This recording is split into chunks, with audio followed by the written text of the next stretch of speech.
بسم اللہ الرحمن الرحیم۔ اللہ کی راہ میں نکلنے والوں کو اللہ تعالیٰ خوشخبریاں دیتے ہیں۔ یہ راستہ بہت آسان ہے، صرف یہ ہے کہ اس راستے پہ چلتے چلتے کچھ ایسی چیزیں ہماری زندگیوں میں آ جاتی ہیں جو گناہ کے زمرے میں آتی ہیں۔ جو گناہ ہم سے ہو جاتے ہیں ان سے ہم کیسے باہر نکلیں؟ وہ گناہ اٹیچمنٹس ہوتی ہیں جو ہم سے چھوٹتے نہیں ہیں۔ پھر ہم توبہ کرتے ہیں، پھر ہم واپس گناہ کی طرف پلٹ جاتے ہیں۔ پھر ڈپریشن ہوتا ہے کہ میں نے توبہ کی تھی پھر گناہ کرنا شروع ہو گئی ہوں، جیسے جھوٹ بولنا، چغلی لگانا، غیبت کرنا۔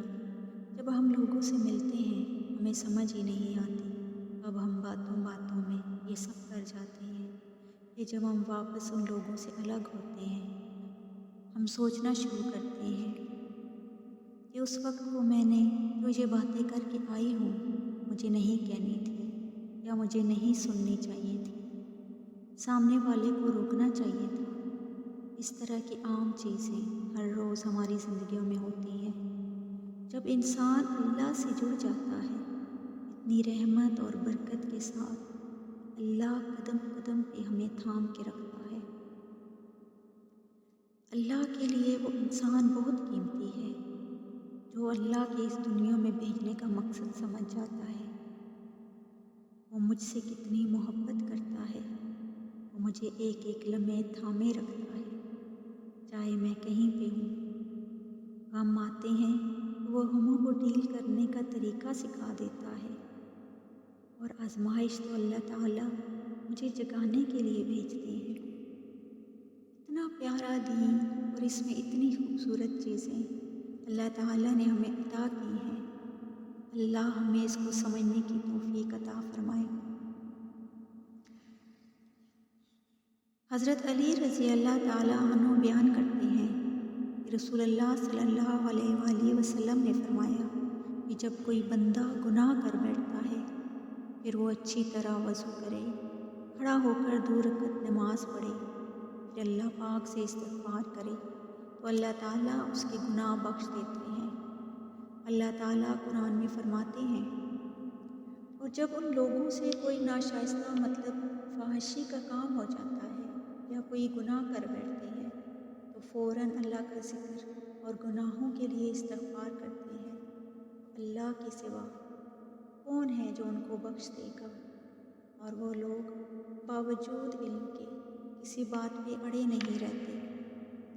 اللہ سے دعا ہے کہ اللہ ہمیں ان لوگوں میں شامل کرے، کیونکہ اللہ کی توفیق کے بنا تو کچھ بھی ممکن نہیں۔ سورہ ہود میں اللہ تعالیٰ فرماتا ہے، بخشش مانگو اپنے رب سے، پھر اس کی طرف توبہ کرو، پھر آسمان سے بھیجے گا تم پہ بہت برسنے والا، اور وہ زیادہ کرے گا تمہیں قوت میں، اور مجرم بن کے منہ نہ پھرو۔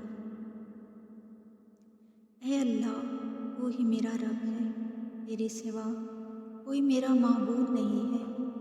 اے اللہ، تو نے مجھے پیدا کیا اور میں تیری بندی ہوں۔ اے اللہ، جو میں نے تم سے لا الہ الا اللہ کا وعدہ کیا تھا میں قائم ہوں، میں پوری کوشش کر رہی ہوں۔ اے اللہ، تو میری مدد کر۔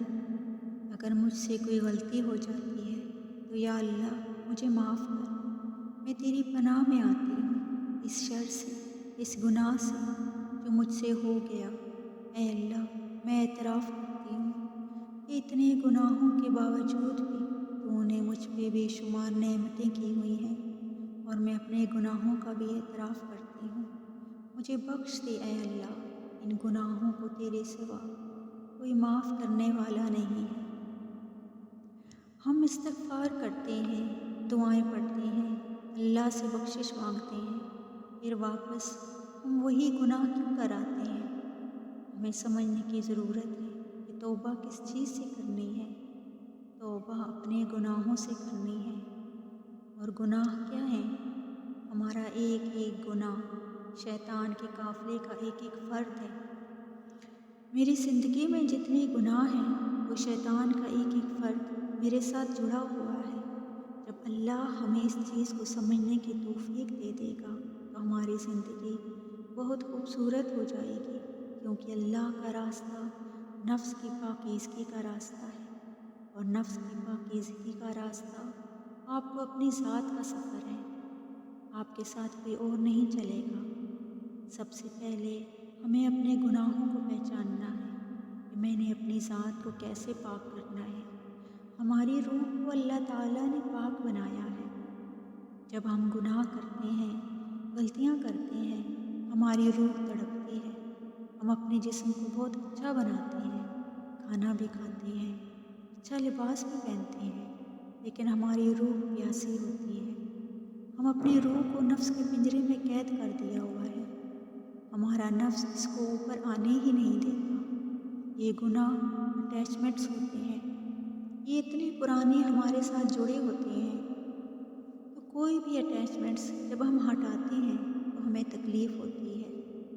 ہمیں خود اپنی ذات سے پوچھنے کی ضرورت ہے کہ جب اندر کون کون سے گناہ ہیں، چاہے وہ چھوٹے گناہ ہوں یا بڑے گناہ ہوں۔ جھوٹ سے لے کر غیبت، برائیاں کرنا، ڈرنکنگ، نظر بازی، حسد، نامحرم کی محبت، ہر برائی کو چھوڑنا مشکل۔ اسی لیے ہمیں اللہ سے استغفار کرنی ہے، اللہ سے دعا مانگنی، صبر کرنا ہے، صبر مانگنا ہے۔ صبر انتظار ہے۔ موسیٰ علیہ السلام کو خضر علیہ السلام نے کہا تھا، تم میرے ساتھ نہیں چل سکتے کیونکہ تم صبر نہیں کر سکتے، مطلب انتظار نہیں کر سکتے۔ صبر ایک ہتھیار ہے، تو اللہ سے صبر مانگے، توکل مانگے۔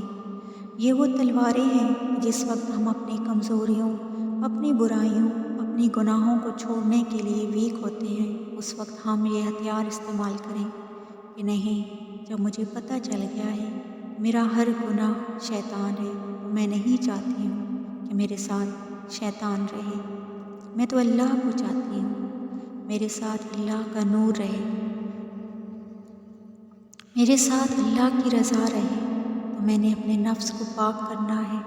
تو جب نفس پاک ہوگا تو وہ اللہ کے راستے پہ چل پڑے گا، لیکن ہمیں پتہ ہی نہیں ہے کہ توبہ کیوں کر رہے ہیں۔ تو ایسی توبہ کرنا تو اللہ سے جھوٹ بولنا ہے۔ اللہ تعالیٰ سے دعا ہے کہ اللہ تعالیٰ ہمیں اپنی برائیوں پہ نظر کرنے اور پھر سچی توبہ اور پھر اس کو استقامت کی توفیق عطا فرمائے۔ آمین ثم آمین۔